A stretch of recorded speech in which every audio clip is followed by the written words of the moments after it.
23 मार्च यह सिर्फ एक तारीख ही नहीं बल्कि भारत के इतिहास का वह दिन है जिसने हर हिंदुस्तानी के दिल पर हमेशा के लिए गहरी छाप छोड़ दी।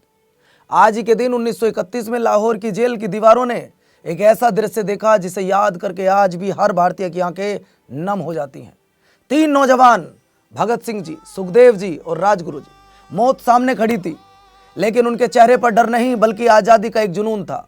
वे मेरा रंग दे बसंती चोला, इंकलाब जिंदाबाद गाते हुए फांसी के फंदे की ओर बढ़ रहे थे। अंग्रेजों को लगा था कि फांसी देकर वे इन आवाजों को हमेशा के लिए खामोश कर देंगे, लेकिन उन्हें क्या पता था यही 3 आवाजें आगे चलकर पूरे देश की आज़ादी की पुकार बन जाएंगी।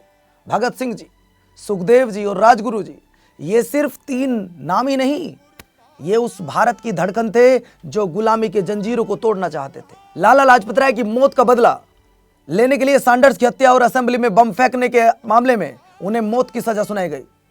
फांसी 24 मार्च 1931 की सुबह दी जानी थी, लेकिन अंग्रेज इतने डर गए कि उन्होंने एक दिन पहले ही 23 मार्च 1931 को शाम 7:33 पर चुपके से तीनों को फांसी की सजा दे दी। तीनों हिंदुस्तान सोशलिस्ट रिपब्लिकन एसोसिएशन यानी कि HSRA का हिस्सा थे। जेल के अंदर भी उन्होंने सिर झुकाना नहीं सीखा। राजनीतिक कैदियों के अधिकारों के लिए लंबी भूख हड़ताल की, जुल्म सहे, यातनाएं झेली, लेकिन अपने इरादों को कभी नहीं टूटने दिया। कहा जाता है कि फांसी के वक्त भी तीनों के चेहरों पर मुस्कान थी। उन्होंने हंसते हंसते फांसी का फंदा चूमा और आखिरी सांस तक इंकलाब जिंदाबाद, इंकलाब जिंदाबाद का नारा लगाते रहे।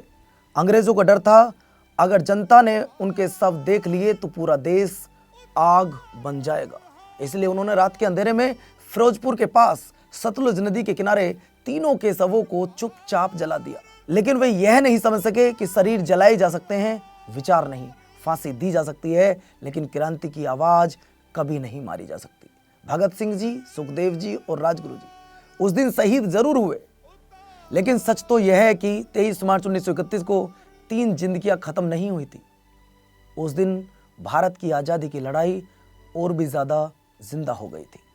दोस्तों, अगर आप इन तीनों भाइयों पर, भगत सिंह जी, सुखदेव जी और राजगुरु जी पर गर्व करते हैं तो वीडियो को शेयर कीजिए और कमेंट बॉक्स में एक बार तीनों भाइयों के लिए जय हिंद लिख के जरूर जाइएगा। जय हिंद, जय भारत, वंदे मातरम, इंकलाब जिंदाबाद।